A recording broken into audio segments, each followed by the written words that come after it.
Hey, what's up guys, it's ElasticSpyder here, and in today's video we are looking at some Henri gameplay. This ship has been one of my more favorite T10s recently, just because it's so much fun to play, and I do love the French cruiser playstyle. Now before you guys start saying, oh well, the French cruisers are only good at running away, because we all know that already, the Henri is actually somewhat tanky, and it is one of those ships that is very good at pushing an objective and pushing the flanks. So I'm going to show a little bit of that here. But before we get too much into this battle, let's go over my captain perks. I've got Priority Target, Adrenaline Rush, Superintendent, Concealment Expert, IFHE, Demolition Expert, and Expert Marksman. The reason I go with the IFHE is it does do slight benefits to certain ships.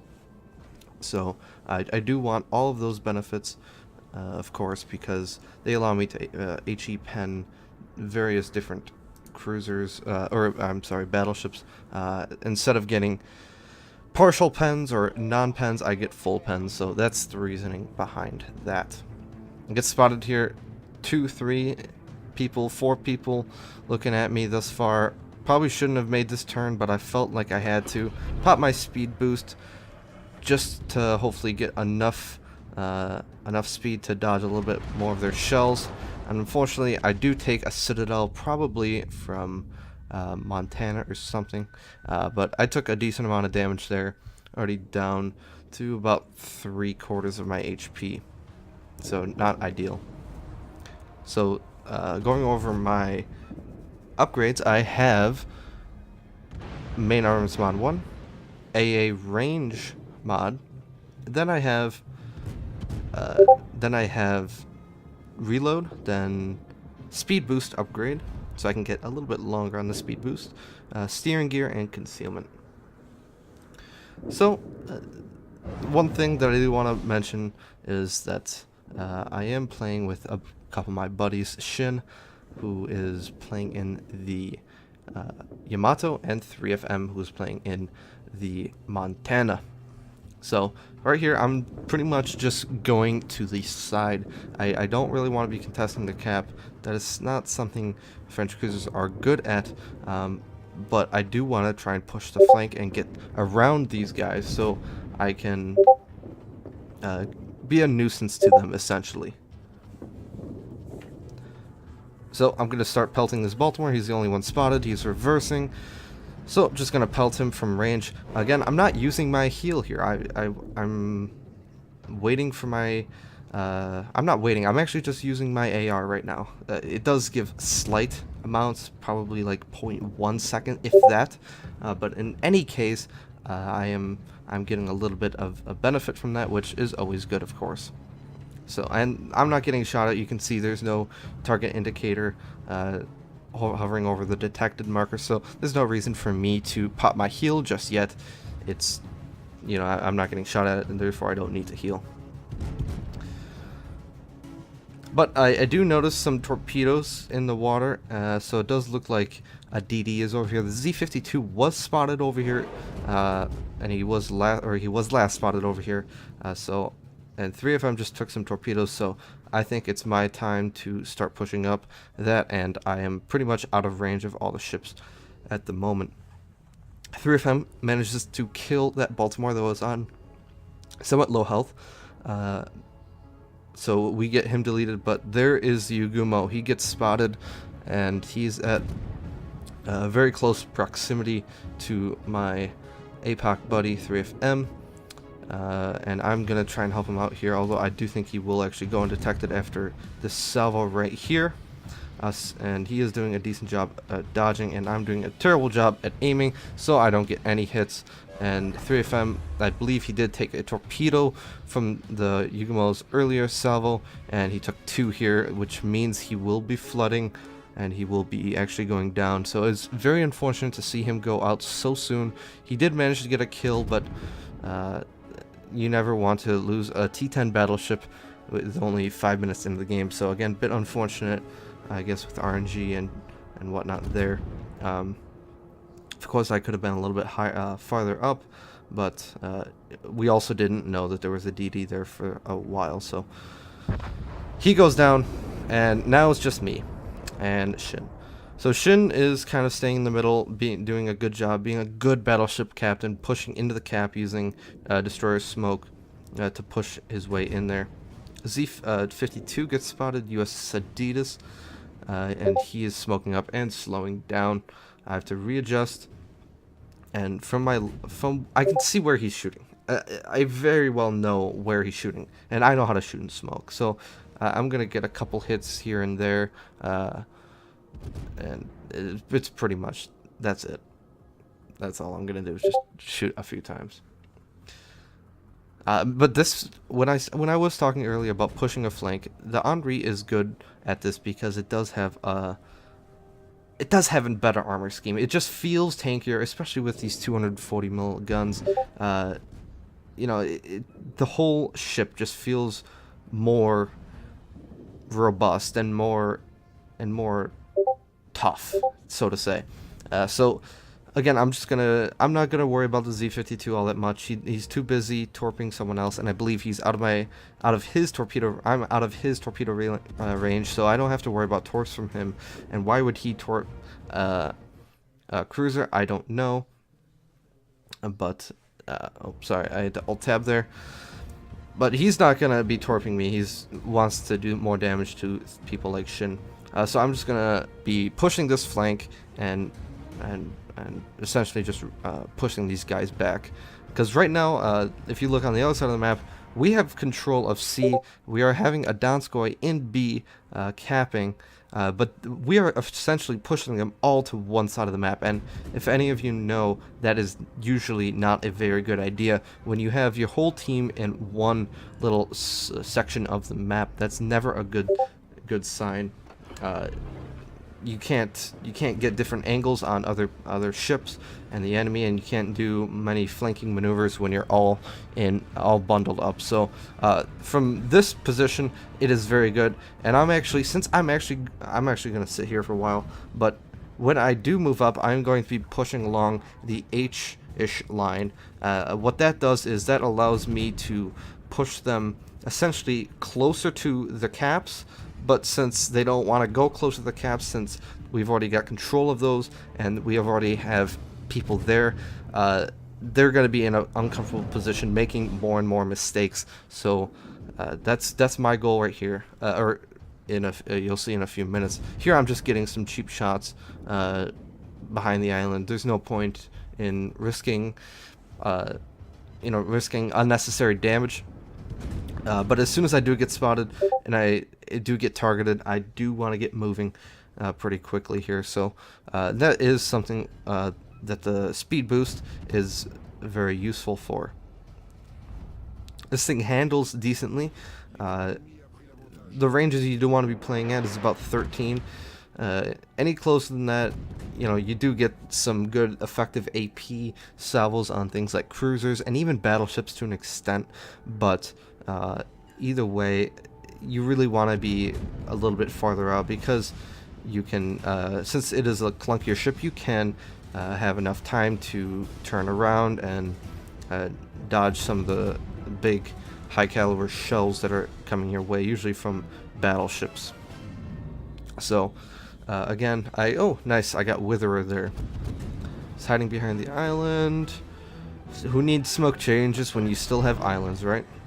I finally popped my heal. You saw there, I took about 15k within the first like 2.5 minutes of the game, and then another 8.5 minutes almost, and I haven't taken a single point of damage. Maybe an overpen here or there, but I haven't taken any damage. So I'm going to heal all this up, and I'm already at 150k just by pushing and burning these two Montanas down.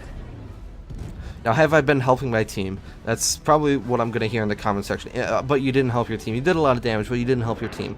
Again, I think I did help my team. This is how French cruisers are supposed to be played. They're supposed to be the flanking ship. And most of the time, when you think of flanking or French cruisers, you think of just running away. And that is not the case. I am pushing them somewhat aggressively. Again, somewhat aggressively can be used very lightly here. Aggressively in a Des Moines is different than aggressively in a Henri. So I'm doing it to my ship's standards, essentially. This lion gets spotted, so I'm going to start pelting him. I don't want to show too much broadside because I believe...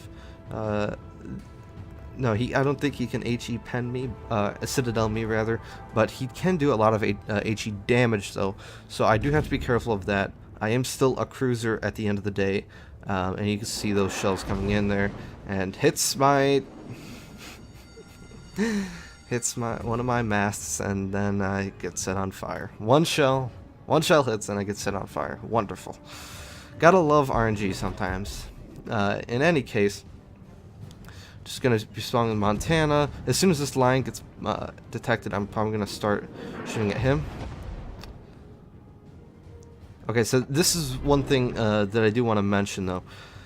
There's two options for me here. I can either turn right and expose myself to almost every one of their battleships, and including the Montana, that I don't know where he is, where his guns are. He knows that I'm over here because I'm detected. I can either do that and possibly get multi-citadeled, or I can make a dash into the smoke, go unspotted very briefly, even if it is for 2 or 3 seconds, but I can make my turn. And I think if you are looking to get better, knowing when to turn and knowing what is a good time to turn is very critical. So right there you saw that I was able to use something that wasn't necessarily laid for me to my advantage by using it defensively to make a safe turn. Of course, a lot of people won't have that luxury at times of having smoke. But you can use things like islands. You can just use things like going undetected, and even if you're not detected, or if you are still detected, you can still do things like wait for the enemy to shoot at you, and then start your turn after those shells have landed. Of course, you still have to be careful because a lot of time you have things like Moskva that can citadel you, and even when you commence those turns. So because their reload is fast, or even like Des Moines, so just something to keep in mind there. So I go with widespread here. The reason I didn't go with narrow spread was I wasn't sure where wow, 3 fires. Okay, that's some good RNG. I like you, RNG. The reason I go with widespread there is just because I want to cover as much area as possible. I don't know which way this guy's going to turn, so basically, if you go with narrow spread there, you're banking on the fact that he is going to be going in that direction. You really have to predict that very, very well, whereas widespread, you can kind of just shoot them out and hope for the best, essentially. You do cover a wider area, although they are harder or easier to dodge. You do cover a wider area, and I almost hit one there.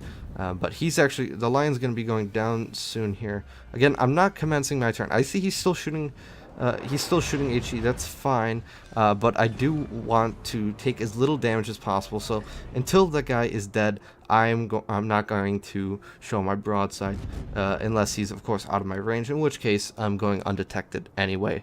So again, just another tip in that respect. So, just gonna start burning down this Montana, helping out my battleship buddy Shinonome. There's 1 fire, 2 fires. He's looking like he's gonna be dead. If he hasn't already, he just repaired there, you saw. But I'm still gonna be doing good damage. These are 240mm shells, and you see that IFHE is pumping, or kicking in right there. 5,600 on that broadside Montana. And that is the kill for 440 damage on that guy. So this is gonna end pretty quickly here. Z52 should be killing this guy. We're going to end up winning this, so I'm just gonna skip to the end. Alright guys, so looking at the post-battle results, we are looking at 254k, my highest personal damage in this ship thus far. It was a lot of flanking and a lot of pushing the enemy team into an uncomfortable position. 520,000 credits, 5,000 XP, Arsonist, Witherer, and High Caliber. 2 ships killed and 20 fire set. Not too bad if I do say so myself. Looking at base XP, 2439. Not too bad again. My buddy in the Yamato, 2061, so he did pretty well. And unfortunately, 3FM only got 1076. So best of luck to you, 3FM. But today was not your day, unfortunately. Detailed report. Montana, 115k. That's almost 20k over his total HP. So that just shows how much damage I did. I basically burned down a full health T10 battleship that was trying to kite me, and I was pushing him the whole time. Not much he can do about it. As you saw, I barely took any damage from him, if any, and I took away his whole ship, and then some.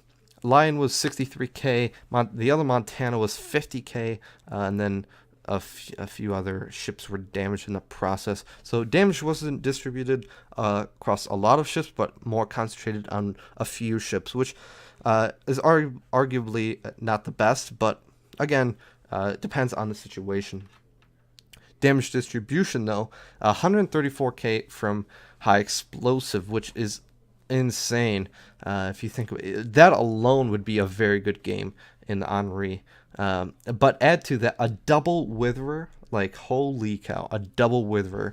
That is not something you see every day, especially from something like a French cruiser. When you think of double Witherers, you think of things like Zhaos or Cabs or Conquerors, lol.